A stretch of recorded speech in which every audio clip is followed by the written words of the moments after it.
The Race for Water. There was a town next to a river. The people there had a lot of water, but they wasted it. That made the sky angry. It said, "If you waste water, I will take it away from you." But the people didn't listen. When the season changed from spring to summer, the clouds disappeared.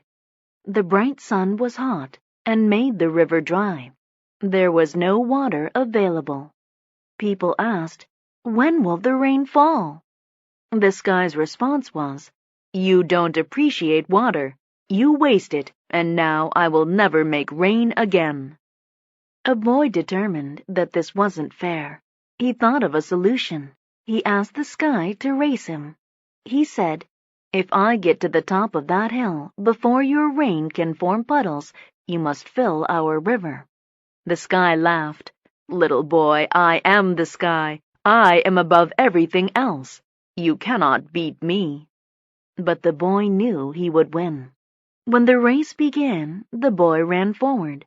The sky started raining on the hill, but puddles did not form there. When it rained on the hill, the water went down. The sky kept raining. The water flowed down into the river.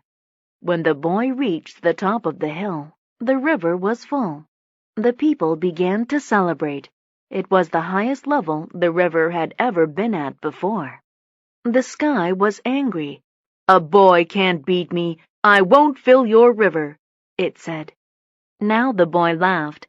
"It doesn't matter whether you want to fill it or not," he said. "You already did." The sky looked at the full river. "You tricked me," it said.